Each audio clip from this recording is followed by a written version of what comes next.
That is definitely too loud. These fans need to be replaced with quieter fans. In this video I show you how to do this. At the end of this video there is a comparison of before and after and some constraints that have to be taken into account. You don't need many tools. 2 Phillips screwdrivers to open the housing. I used PZ, but Phillips would fit better. The flathead screwdriver is used later when the plugs of the old fans are levered out of the sockets. The needle nose pliers are also used to remove the old plugs. And of course the new and much quieter fans, Noctua NF A420. Opening the housing is very simple. 3 screws are removed from the rear, 4 from the front.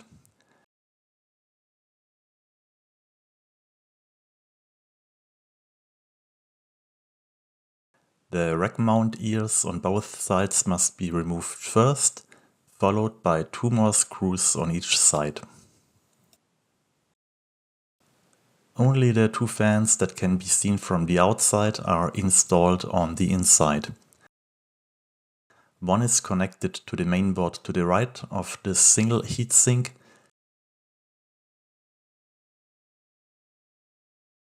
The other to the right of the double heatsink. As you can see, the plugs are glued into the sockets, so you have to be very careful not to tear the socket out of the mainboard. Here I have already removed the plugs from the old fans. I used the large flat blade screwdriver to press the socket down against the mainboard, while I carefully pulled the plug with the flat nose pliers. In between, I also repeatedly lifted the plug with another screwdriver. This process requires patience, as the glue is extremely tough.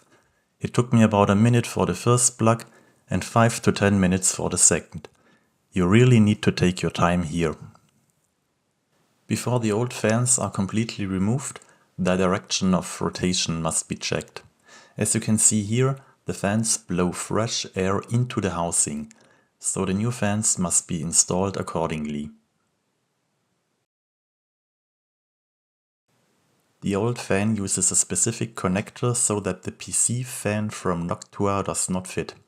However, the Noctua fan comes with what they call omni-join package, which offers us 2 options.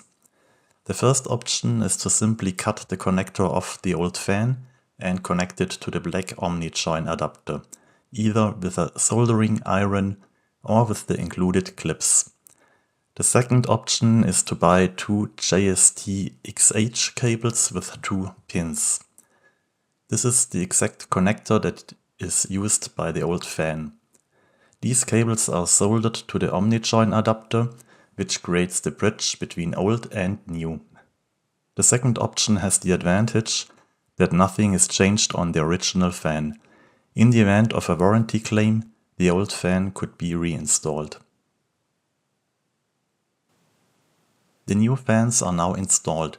I opted for the second option and soldered the JST XH cables to the black omni-join adapter. Another problem is the mounting of the new fans. The old screws are too small for the Noctua fans.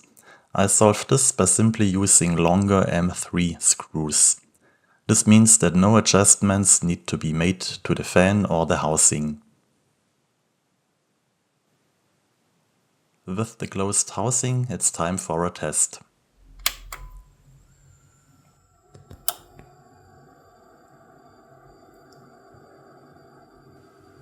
The difference is huge. This recording and the recording at the beginning of the video are filmed at the same distance, with the same device and the same recording volume. We also have to look at the technical data, because noise reduction does not come without constraints. Here are the datasheets of the 2 fans. Below I have compared the most important values, as the datasheets use different units. What is immediately noticeable, the Noctua has only half as much airflow and only about 20% air pressure. For this reason, care must be taken to ensure that the amplifier gets enough fresh air.